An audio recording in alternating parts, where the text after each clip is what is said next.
আর মাসিহুদ দাজ্জাল সবচেয়ে বড় মিথ্যাবাদী। দাজ্জাল মানে মহা প্রতারক, যে আপনাকে এমনভাবে প্রতারিত করতে পারে যার খবর হদিস আপনি পাবেন। আমরা আস্তে আস্তে আসতেছি দাজ্জাল এবং তার সাথে বর্তমান সভ্যতার কি সম্পর্ক এবং সামনে কিভাবে সে বিশ্বটাকে শাসন করতে পারে, এবং এর সাথে বর্তমান জেরুজালেম ইস্যুটা খুব গভীরভাবে সম্পৃক্ত আছে। মনোযোগ একটু ধরে রাখতে হবে। সে বিশ্বকে শাসন করবে।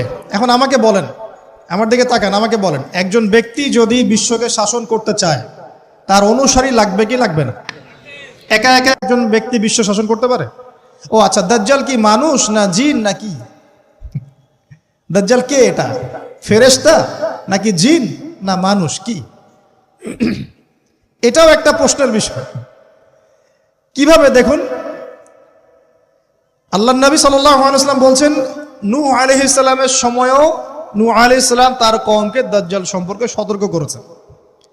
তার মানে পৃথিবীর সূচনা থেকে সে পৃথিবীতে ছিল এবং সে বের হবে শেষ জামানায়, এবং বের হয়ে সে তার অনুসারীদেরকে নিয়ে বিশ্বটাকে শাসন করবে। তার মানে অনেক লম্বা একটা হায়াত সে পেয়েছে। কোন জাতি এত লম্বা হায়াত পায় বলেন তো? কোন জাতি মানব জাতিকে এত লম্বা হায়াত পায়? এই একটা মিস্টেরিয়াস ক্যারেক্টার দাজ্জাল। সে কি?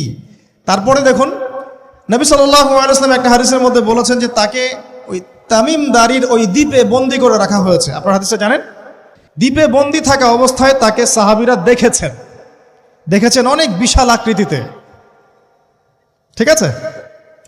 এবং সাহাবীদেরকে সে প্রশ্ন করছিল, তামিম দারিকে প্রশ্ন করছিল যে বাইসানের খেজুর বাগানে খেজুর কি ধরে? বলে হ্যাঁ ধরে। সে বলছে অচিরেই আর ধরবে না। তারপরে বলছে তাবারিয়া হ্রদে কি পানি আছে? সাহাবীরা বলছেন আছে। বলছে অচিরেই পানি থাকবে না।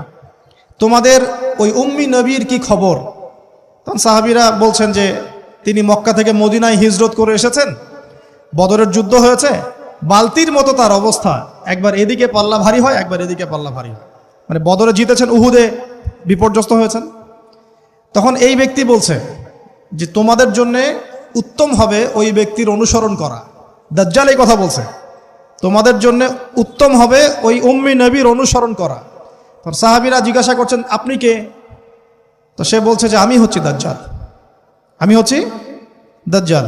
আমাকে অচিরেই এখান থেকে মুক্ত হওয়ার অনুমতি দেয়া হবে, তখন আমি এই পৃথিবীটাকে শাসন করব।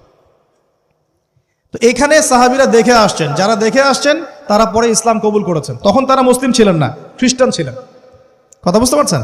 তাহলে এখানে আমরা তাকে একটা বিশাল দেহি দেখলাম, শিকল দিয়ে বন্দী। আবার নবী সাল্লাল্লাহু আলাইহি ওয়াসাল্লাম একদিন মদিনার মধ্যে উমর রাদিয়াল্লাহু আনহুকে নিয়ে হাঁটছেন, সহিহ মুসলিমে আছে। খবর পাওয়া গেল যে মদিনায় একটা যুবক ছেলে আছে, ইহুদি মায়ের সন্তান একটা যুবক ছেলে, যার চুলগুলা কোকড়ানো, চোখটা একটু ফোলা, যার আলামতগুলো দাজ্জালের সাথে মিলে যাচ্ছে। তখন নবী সাল্লাল্লাহু আলাইহি ওয়াসাল্লাম ওমর ইবনুল খাত্তাবকে নিয়ে ওদের বাসায় গেলেন। দেখলেন খেজুর বাগানে সে বসে আছে। মনোযোগ দিন। এবার নবীজি গিয়ে বললেন যে তুমি কি দেখো? সেই ছেলেটা বলছে আমি আরশ দেখি। আরশ বোঝেন? সিংহাসন। কোথায় তোমার আরশ?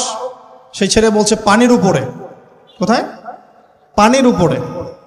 নবীজি বলছেন তুমি তো তাহলে শয়তানকে দেখো।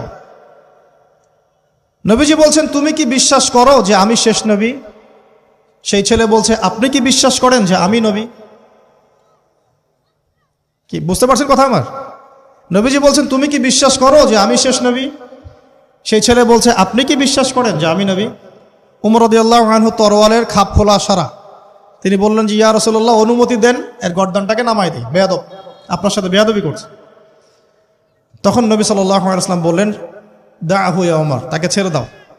যদি সে সত্যিকার অর্থেই দাজ্জাল হয়ে থাকে, তুমি ওমর তাকে হত্যা করতে পারবে না। কেন হত্যা করতে পারবেন না?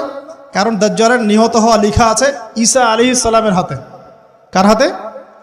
ঈসা আলাইহিস সালাম যখন আসবেন, এই প্যালেস্টাইনের বাবে লুদ নামক জায়গায় দাজ্জালকে মারা হবে। ঠিক আছে কথা? তাহলে ওমর তুমি তাকে হত্যা করতে পারবে না। আর যদি সে দাজ্জাল না হয়ে থাকে, নিরপরাধ মানুষকে হত্যা করে কোনো লাভ নাই। এখানে চান্স নেওয়া হলো 50-50। এক হাদিসে আপনি দেখছেন নবীজি বলছেন নূহ আলাইহিস সালাম তার কওমকে দাজ্জাল সম্পর্কে সতর্ক করেছেন। এক হাদিসে নবীজি বলছেন সে বের হলে 40 দিন বিশ্ব শাসন করবে। প্রথম দিন 1 বছর, দ্বিতীয় দিন 1 মাস, তৃতীয় দিন 1 সপ্তাহ, বাকি দিন আমাদের মতো। আরেক হাদিসে নবীজি বলছেন তামিমদারি দেখে এসেছে তাকে কোথায়? দ্বীপে বন্দী অবস্থায়, সে ছাড়া পাবে অচিরেই। আবার এখানে নবী সাল্লাল্লাহু আলাইহি ওয়াসাল্লাম মদিনাতেই একটা যুবক ছেলেকে দাজ্জাল মনে করে ইনভেস্টিগেট করলেন।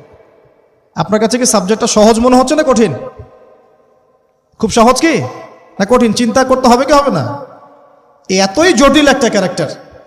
শুধু তাই না, নবীজি আরো বলছেন সে যখন বের হবে 4টা জায়গার কথা পাওয়া যাচ্ছে হাদিসে। 4টা জায়গা কোত্থেকে বের হবে।